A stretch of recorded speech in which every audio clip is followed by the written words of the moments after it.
정치 오늘 시작합니다. 국민의힘 박형수 의원, 더불어민주당 전재수 의원 나오셨습니다. 두 분 어서 오십시오. 반갑습니다. 안녕하십니까. 안녕하십니까. 자, 이제 서해 공무원 피격을 두고 여야 공방 갈수록 계속 격화하는 그런 모습입니다. 관련한 여야 지도부의 발언 듣고 오시겠습니다. 반드시 실체적 진실을 밝혀 피해자의 명예를 회복하고 유가족의 눈물을 닦아드릴 것을 약속합니다. 우리 국민의힘은 지난 2019년 11월 탈북 어민 강제 북송 사건 진상규명에도 나서겠습니다.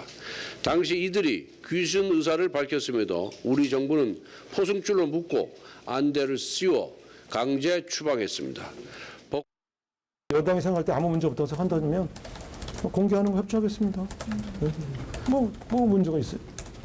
저는 다 내용을 다 봤는데 왜 월북이라고 정보를 분석했는지 이 내용도 다 들었는데 그럼 공개하면 되죠.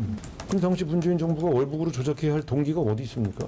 그분이 월북자이면 상황이 뭐가 바뀌는 거예요? 월북자가 아니면 또 상황이 뭐가 바뀌는 거예요?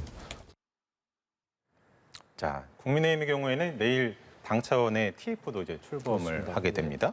그런데 이제 오늘 권성동 원내대표의 발언을 보면은 월북 조작 의혹 제기에 이어서 3년 전에 있었던 그 탈북 어민 강제 북송도 연관을 시키는 것 같아요. 이걸 두고 이제 언론에서는 이제 확전을 가는 것 아니냐 이렇게 좀 보는 것 같은데요. 예, 말씀하셨다시피 저희들이 내일 진상조사 서해 공무원 피살 사건 진상조사 TF를 발족을 합니다. 일단 우리 국민의힘 국방위 소속, 외통위 소속 등 한 6명 정도의 의원과 민간위원 5명 정도로 이렇게 TF를 발족합니다. 네. 이 TF 발족 배경에는 다들 잘 아시겠습니다만은 지난 2000년 9월 22일 오후 3시 30분경에 지금 우리 표류하던 이대준 씨가 북한군에서 발견된 정황이 이제 드러났습니다. 네. 그 후에 3시간 뒤에 청와대에 보고가 됐습니다. 그래서 문재인 대통령께서 그걸 인지하셨고 그 후에 아무런 조치를 취하지 않고 있다가 3시간 후에 사살됩니다.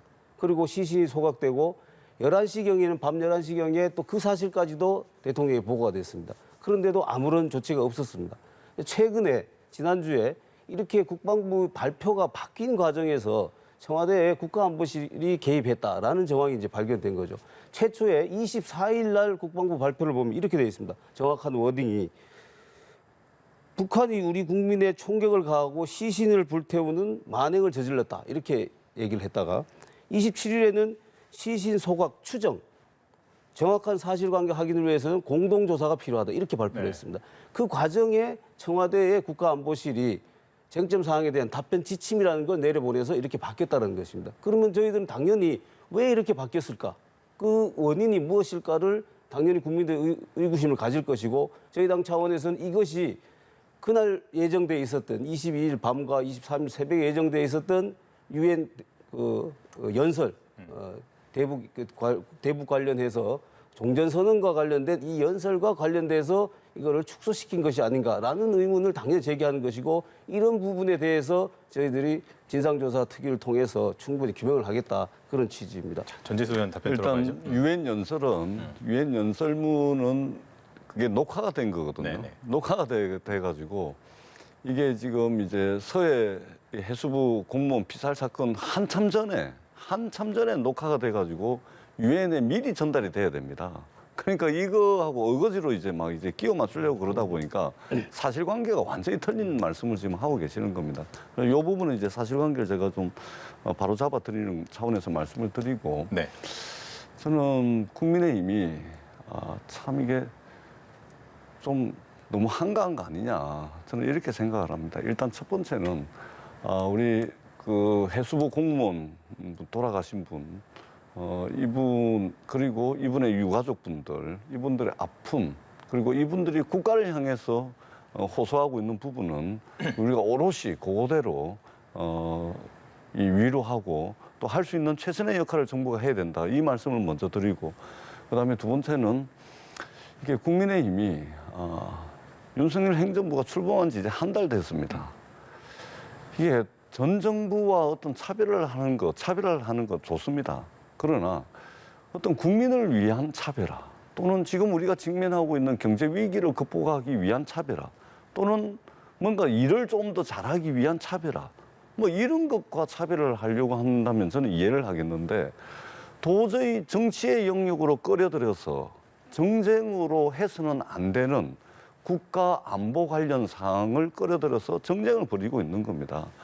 국익을 말하자면 정치의 영역으로 끌어들여서 아무 답도 없는 정쟁을 지금 일삼고 있는 겁니다. 저는 집권 여당이 과연 무슨 목적으로, 무슨 의도를 가지고 이렇게 하는지 저는 참 지금 우리 국민들이 직면하고 있는 이 물가 폭등 사태, 살인적인 물가 폭등 아닙니까? 이런 상황에 정말로 저는 집권 여당이 국정 운영의 우선순위를 어디다 두고 있는지 제발 좀 국민들이 어디가 지금 힘들어하고 있는지를 좀 파악을 하셔서 국민 눈치 좀 보고 이렇게 좀 하셨으면 좋겠다라고 분명히 말씀을 드리고요.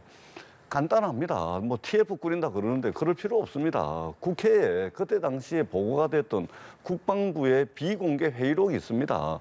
그거 공개하시면 돼요. 그다음에 SI 정보 공개하시면 됩니다. 그런데 SI 정보는 이 한국군의 정보자산만 가지고서 있는 것이 아닙니다. 미군의 어떤 정보자산까지 동원된 첩보, 비밀 첩보, 특수 정보들이 있습니다. 이 미군의 동의를 받아야 되거든요. 미군의 동의를 받아서 공개하세요. 그럼 그대로 다 드러나는 겁니다. 무슨 이렇게 호들갑 떨듯이 TF 꾸리고 합니까? 공개하면 다 되는 겁니다. 대신 집권 여당이 안보와 굉장히 직결된 사안이기 때문에 이 부분은 집권 여당이 확실하게 책임을 지고 공개하시면 된다. 이 말씀을 드립니다. 네, 사실관계에 틀린 부분을 제가 다시 바로잡도록 하겠습니다. 녹화가 된 것은 맞습니다. 유엔 당시에 문재인 대통령의 연설이 녹화된 건 맞지만은 방영 시점이 그게 공개된 시점이 22일 밤부터 23일 새벽입니다. 그렇기 때문에 이것이 녹화되느냐 실제 거기서 연설했느냐 전혀 중요한 것이 아닙니다. 그 내용이 종전선언이었기 때문에 이 종전선언을 얘기를 해놓고 북한과 각을 세우게 되면은 북한이 지금 협력을 이끌어낼 수가 없잖아요. 종전선언에. 그래서 지금 월북인이 뭐 사건을 축소했느니 지금 바꿨느니 이런 얘기가 나오는 것입니다. 그리고 그 부분은 충분히 의심받을 수 있다는 것이고요. 그다음 지금 뭐 물가 얘기하시고 뭐 여러 가지 얘기를 하셨는데 저희들이 이 TF를 띄운다고 해서 다른 거 아무것도 안 하고 이것만 한다고 하는 거 아니지 않습니까? 물가 안정 관련된 TF도 띄우고 당정 협의도 하고 당정대 논의도 하고 모든 회의를 다 하면서 물가 대책에 대해서 저희들이 뭐 혼신의 힘을 다 하고 있습니다. 그것 이외에 이 부분은 이미 윤석열 대통령이 후보 시절에 유가족을 만나서 이 부분에 대한 진상 규명을 약속을 하셨어요. 네. 그럼 국민과 약속을 지키는 차원에서 당연히 이것은 규명을 해야 된다. 그리고 그 규명하는 차원에서 우리 당에서 TF를 띄운 것이다. 그렇게 말씀드리겠습니다. 제가 한 말씀만 더 네네. 보겠습니다. 최근에 이제 엊그제 비상경제장관 회의가 있었습니다. 비상경제장관 회의는 그야말로 비상입니다. 비상이기 때문에 비상경제장관 회의를 하게 되는데 통상적으로는 경제부처 이제 장관 회의를 하다가 이게 비상 상황이다 싶으면 그야말로 비상적으로 비상경제장관 회의를 하는데 대통령도 없습니다. 국무총리도 참석 안 해요. 그러고 난 뒤에 그러고서 비상경제장관 회의를 하는데 이미 유류세 30% 내렸습니다. 그런데 마치 추가적으로 37%를 더 내리는 것인 것처럼 7% 더 내리는 것이죠. 이런 잘잘한 대책들, 전혀 뭐 효과 체감할 수 없는 이런 대책들을 쏟아내면서 비상경제장관회의, 그 대통령도 총리도 참석 안 합니다. 이런 식으로 지금 우리 국민들이 너무나 힘겨워하고 있는 이 경제 상황들을 외면을 하고서 지금 이런 정쟁을 하고 있는 것입니다. 뿐만 아니라 네.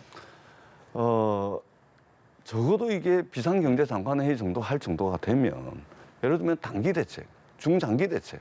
지금 있잖아요. 지금 유가가 많이 오르는데 이것의 효과는 사실은 내년 상반기에 나타나게 되는 겁니다.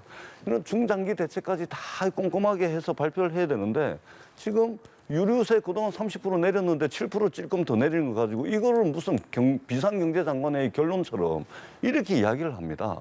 저희들도 집권을 해봤지만 굉장히 황당한 이야기를 하고 있고 오늘 대통령께서 출근을 하시면서 뭐라 그럽니까? 전 세계적 현상이니까 대책 없다. 아니 일국의 대통령께서 지금 이 어려운 경제 상황에 대해서 뭐라도 해야죠. 그 뒤에는 국민이 숨이 넘어간다면서요. 숨이 넘어가는 국민을 위해서 뭐라도 해야 되는데 대책 없다 이런 식으로 이야기를 합니다. 그러니까 제대로 좀 하실 일을 좀 하셔야 된다. 이 말씀을 제가 다시 한번 여기에 드립니다. 대해서 입장을 듣고 다음으로 좀 넘어가겠습니다. 예. 지금 뭐라도 해야 된다라는 건 100% 공감합니다. 그렇지만은 우리가 경제 대책을 마련할 때 어디 하늘에서 뚝 떨어진 대책을 마련할 수가 있겠습니까? 전 세계적인 지금 우리 그 경제에 대한 전 세계적인 불황, 그다음 우크라이나 전쟁으로 인한 그런 공급 체계 교란 이런 여러 가지 상황들이 복합되어 있기 때문에 그걸 하나의 어떤 대책으로 푼다라는 건 사실은 불가능한 것입니다. 근데 그런 차원에서 얘기를 하신 것이지 그게 뭐 우리는 손 놓고 있겠다 그런 차원이 아니고 또 유류세 부분도 이미 그 부분 다 알고 있습니다. 유류세 37%고 30% 했다 37%더 내리면 다 알고 있고 또 이 부분을 더 나아가자라면은 국회가 법률을 개정해야 된다. 이것도 국민들께서 다 알고 계시고 그렇다면 민주당은 지금이라도 빨리 원구성 협상에 나서서 이런 법률 개정하고 민생에 대한 어떤 대책, 법률을 해야 될 부분 이런 부분들을 논의를 해야 되지. 그거 논의하지 않고 있으면서 정쟁한다. 그건 오히려 민주당이 들어야 될 얘기죠. 서해 피격을 촉발로 돼서 지금 뭐 민생 얘기까지 나오고 제가 한 원건까지. 말씀만 더 드려요. 우리 박형서 의원님 또 당에서 또 대변인도 맡고 계시고 집권여당 하시기가 그래 어려운 겁니다. 원래 어려운 거고 전 세계적인 어떤 통합 팽창, 확장 재정 정책 각국의 중앙은행들이 그래서 코로나 시국에 돈이 많이 풀렸죠. 어쩔 수 없이 인플레가 생기고 그러다 보니까 금리 올라가고 그러다 보니까 또 이게 인플레가 생기고 물가 상승이 되고 뭐 이런 구조를 누가 모르겠습니까? 대한민국 국민들도 다 알고 있었고 전 세계 정부들도 다 알고 있었습니다. 그러면 다 알고 있는 상황에서 정부가 할 수 있는 역할들을 최선을 다해야죠. 그렇게 말씀하시는 것이 마치 대책이 없다. 근본적인 처방이 없다. 경제는 심리입니다. 일국의 대통령께서 이렇게 말씀을 해버리시면 국민들 힘 빠지죠. 시장이 어떻게 받아들이겠습니까? 뿐만 아니라 이게 지금 그런 식으로 말씀을 하시면 전 세계적으로 코로나 전국에 이제 확장 재정 정책을 각국 중앙정부가 돈을 뭐 엄청 풀다 보니까 돈의 힘으로 가격표가 붙어 있는 모든 자산 가치를 다 끌어올렸습니다. 그래서 부동산이 폭등을 한 겁니다. 전 세계적으로 부동산이 폭등을 했죠. 그런 식으로 대통령께서 말씀을 하신다면 이전에 문재인 정부에서 부동산 가격이 오른 것도 이런 식으로 설명해버리면 문재인 정부 책임 없는 게 돼버리는 거예요. 내로남불을 하셔도 어느 정도껏 하셔야 되고 적어도 대통령이 나의 메시지가 국민들에게 어떤 영향을 미치는 것인지 시장은 또 어떻게 반응할 것인지 그렇게 말씀을 하셔야지 대책 없습니다. 뭐 세계적 현상입니다. 이렇게 해버리면 아니 정권을 왜 잡았습니까? 한 말씀만 드릴게요. 대책 없습니다라고 언제 얘기를 하셨습니까? 저렇게 아니요. 출근하면서 그렇게 말씀하셨어요. 전 세계적인 현상에서 특단의 어떤 뭐 대책이라 이런 것이 있을 수 없다 이런 얘기지. 대책 없으면 대책이라는 게 유류 부분도 있고 금리를 지금 미국에서 올리고 있으면 우리도 거기서 맞춰서 올려야 되는 거죠. 올리지 않으면 우리가 자본이 유출되는 이런 현상이 발생하는 거니까 그런 것까지 다 종합을 해서 정부의 각 부분별로 분야별로 대책을 하는 것이 대통령이 모든 정책을 다 주관을 하고 다 발표를 하고 그렇게 해야 되는 건 아니죠. 알겠습니다. 평상시에는 그게 맞는데 비상경제장관회의가 처음으로 열렸으면 적어도 이 심각하게 국민들께서 경제적 고통을 호소하는 이 마당에 적어도 대통령께서 주재를 하시는 게 맞겠죠. 그래야 그냥 경제장관회의가 아니고 비상경제장관회의잖아요. 그러면은 대통령께서 참석을 못 하시면 총리라도 하시든지 그렇게 하셔야죠. 그리고 준비가 돼야죠, 내용이. 혹시 좀 붙이실 말씀 있으실까요? 그러면 다음으로 좀 넘어가 보겠습니다. 이제 국민의힘도 민주당 모두 다 이제 좀 비슷한 상황인 것 같은데 국민의힘 이준석 대표 같은 경우에는 이제 당 윤리위 징계 논의가 모레 저녁으로 좀 잡혔어요. 이제 뭐 이 대표의 리더십이 중대 분수령을 맞았다. 뭐 언론들은 이렇게 좀 해석을 하고 있고 사실 이게 당권 구도와 그 분리해서 보기가 사실은 쉽지 않을 것 같은데 결과에 따른 파장 어떻게 얘기하시는지 원래 박 의원께 여쭙고 이제 전 의원께는 이제 민주당 상황을 여쭙겠습니다. 지금 최강욱 의원 성희롱 발언 논란과 관련해서 또 지금 그 윤리심판원에서 지금 하고 있는데 지금 박지원 전 비대위원장이 이제 오랜 침묵을 깨고 중징계로 민주당의 혁신을 증명하라 이렇게 얘기를 했단 말이죠. 그러다 보니까 이제 일각에서는 결국에는 이런 징계 문제를 다시 한번 좀 꺼냈던 게 박지원 전 비대위원장이고 세대 교체와 좀 맞물려서 좀 생각을 하는 경향들도 있는 것 같아요. 여기에 대한 부분 각자 좀 들어보겠습니다. 박 의원께. 예, 이 윤리위원회에 대한 부분은 사실 섣불리 얘기하기가 굉장히 조심스러운 측면이 있습니다. 윤리위원회가 독자적으로 독립적으로 그 권한을 행사해야 되기 때문에 다만 이제 그 당권 구도와 연관지어서 말씀들 하시는 부분은 그 부분은 사실은 좀 경계를 해야 됩니다. 이게 윤리위원회의 독자성이나 독립성을 침해하는 게 될 수 있거든요. 그래서 당권 다음 후의 당권 구도에 따라서 윤리위원회 징계 수위가 어떻게 나와야 되느냐, 징계하면 안 되지 않느냐 이렇게 논의가 가는 것은 윤리위원회 독자성을 훼손하는 것이기 때문에 적절치 않은 것 같고요. 다만 이제 윤리위원회가 어떤 결과를 내놓느냐에 따라서 후에 당권 구도가 바뀌는 것은 그건 어쩔 수가 없습니다. 뭐 당권이 아니라 참 그 징계 수위에 지금 제명, 뭐 탈당 권유, 그다음에 당원권 정지, 경고 이렇게 있습니다.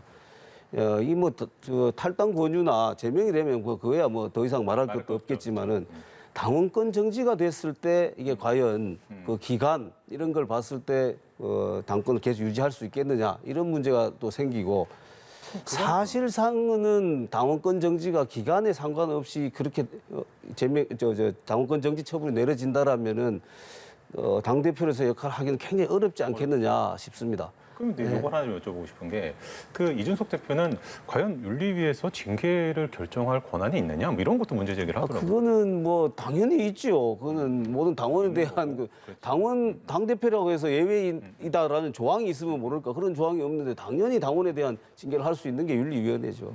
알겠습니다. 자, 민주당 상황도 좀 말씀해 주시죠. 예, 뭐 저희들 입장 명확합니다. 예, 사실관계 확인해서 국민들께서 상식적으로 납득 가능한 선에서 민주당의 윤리심판원이 결정하고 판단할 것이다. 그런 믿음을 가지고 있습니다. 예. 되게 짧게 말씀해 주셨는데, 근데 이게 뭐 그렇게 해서 결론이 나오겠습니다만 이게 또 결국에는 김용민 의원인가요? 또 굉장히 좀 박지원 좀 비대위원장을 좀 직격하기도 하고 자기 정치다 이러면서 얘기하기도 하고 그랬단 말이죠. 네, 자기 정치라고 주장하는 사람도 자기 정치하는 거죠. 예, 저는 민주당이 좀 혼란스럽습니다. 또 때로는 무질서하게 보이는데 그러나 이런 과정을 거쳐서 정말로 국민들로부터 다시 한번 믿음과 신뢰를 얻을 수 있는 그런 정당으로 거듭나기 위한 하나의 몸부림으로 저희들 좀 봐주십사 하는 말씀을 드리고 그럼에도 불구하고 저희들 내일도 이제 현장 방문도 잡혀 있는데 물가 문제 또 민생 문제 민생 우선 실천단을 이미 꾸려가지고 현장 방문들 하면서 간담회를 하고 집권 여당에 또 대안들을 제시하고 있습니다. 그거는 그대로 하면서 또 지금 직면하고 있는 정말로 이제 어려움의 초입 단계에 들어서 있는 이 경제적 고통으로부터 자유로울 수 있는 그런 대안들을 마련해 나가기 위해서 저희들 최선의 노력을 다하겠다는 말씀을 드리겠습니다. 알겠습니다. 그 서해 피격 얘기를 하면서 좀 민생 얘기도 나오고 원구성 얘기도 나오고 국회의 난제들이 고스란히 다 테이블에 올라오지 않았나 생각을 해보고요. 여야가 국회에서 조속히 현명하게 머리를 모아주십사 간곡하게 다시 한번 말씀을 드리도록 하겠습니다. 오늘 말씀 여기까지 듣도록 하겠습니다. 두 분 수고하셨습니다. 네, 고맙습니다. 고맙습니다.